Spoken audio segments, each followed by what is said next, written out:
जिन वाक्यों में किसी काम का करना या होना भविष्य में या आगे होना पाया जाता है उसे फ्यूचर टेंस कहते हैं। तो फ्यूचर टेंस में हम आज पढ़ेंगे फ्यूचर इंडेफिनिट टेंस। तो इसकी भी पहचान है कि जिन वाक्यों के अंत में गा है, गे है, गी है आदि शब्द आते हैं फ्यूचर इंडेफिनिट टेंस कहलाता है। जैसे मैं एक पत्र लिखूँगा, आई शैल राइट ए लेटर। मैं एक पत्र लिखूँगा, आई शैल राइट ए लेटर। इसमें आई क्या है? आई करता है। और शैल क्या है? इसमें इसकी सहायक क्रिया है जो फ्यूचर टेंस में लगती है। और राइट इसमें मुख्य क्रिया की फर्स्ट फॉर्म है। ए इसमें आर्टिकल है और लेटर एक कर्म के रूप में यहाँ पे लिखा गया है। इसी प्रकार से अगला सेंटेंस है कि हम कल स्कूल जाएंगे। हम कल स्कूल जाएंगे। We shall go to school tomorrow. इसमें वी करता है, शैल इसमें सहायक क्रिया है, गो इसमें मुख्य क्रिया, टू स्कूल टुमारो ये कर्म के रूप में आता है। तुम एक किताब पढ़ोगे तो you will read a book. तुम एक किताब पढ़ोगे, you will read a book. तो इसमें आया है यू और अभी तक तो शैल आया था, अब इसमें विल आया है।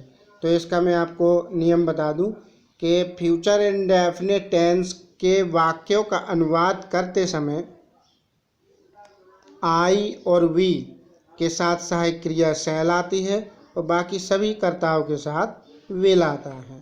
तो ये इसका मुख्य नियम है कि आई और वी के साथ शैल आता है, बाकी सभी कर्ताओं के साथ विल आता है। और जब नेगेटिव सेंटेंस होता है तो नेगेटिव की पहचान होती है जिन वाक्यों में नॉट या नहीं का प्रयोग किया जाता है, नेगेटिव सेंटेंस कहलाता है। तो इसमें सहायक क्रिया शैल और विल के बाद नॉट आ जाता है। जैसे मैं कल अलीगढ़ नहीं जाऊंगा, तो I shall not go to Aligarh. तो इसमें शैल के बाद नॉट आया है। और सीधा साधा सेंटेंस है, आप इसको एक बार किताब में भी देखेंगे तो आपको अच्छे से समझ में आ जाएगा। लड़के दिन में नहीं सोएंगे, the boys will not sleep during the day. और हम कल हॉकी का मैच नहीं खेलेंगे, तो we shall not play the hockey match. तो इसमें इस प्रकार से ये वाक्य बनता है। इसका वाक्य विन्यास होता है कर्ता,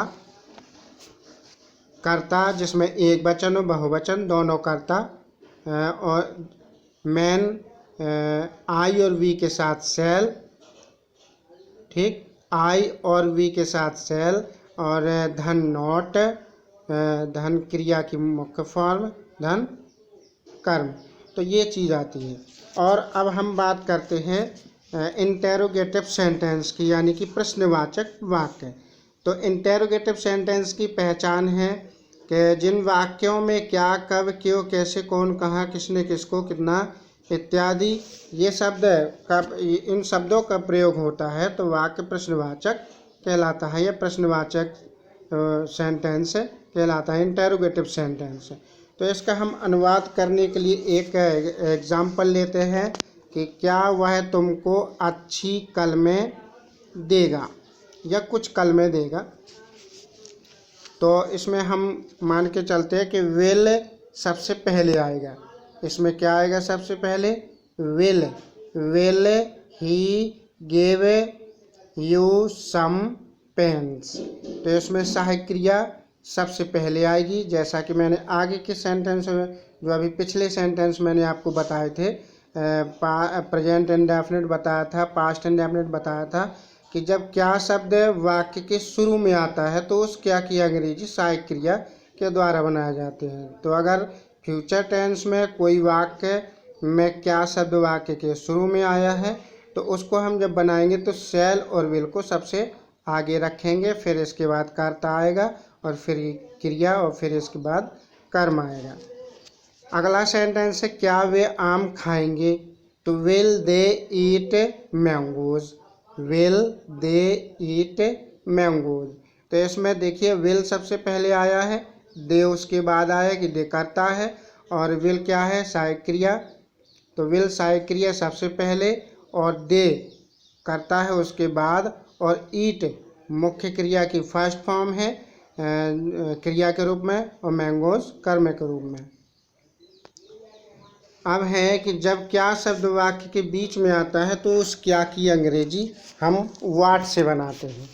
कैसे बनाते हैं, वाट से। यूँ का है कि WS टाइप वर्ड्स आते हैं, जैसे वॉट है, वेयर है, वैन है, और विच है, हु है, हुज है, ये शब्द आते हैं। तो इनको सबसे पहले रखते हैं और इनके तुरंत बाद सहायक क्रिया रखते हैं, और फिर इसके बाद कर्ता रखते हैं। जैसे हम एक वाक्य देखें,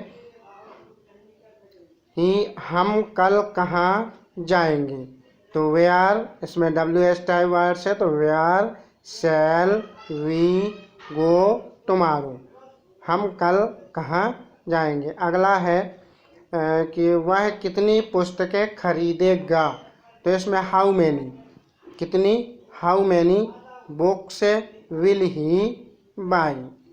अगला हम सेंटेंस पढ़ते हैं कि वह किसकी मेज तोड़ेगा, तो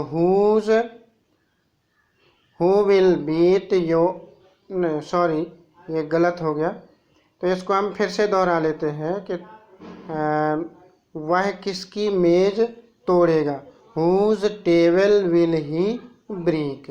तो इस प्रकार से ये सेंटेंस बना है, और ये फ्यूचर इंडेफिनिट भी इस प्रकार से पूरा होता है। इसके नियम मैंने आपको बताए हैं, उन नियमों को आप फॉलो करें, और आगे के सेंटेंस आपकी जो किताब है उसमें होंगे, आप उनको बना करके अभ्यास करें।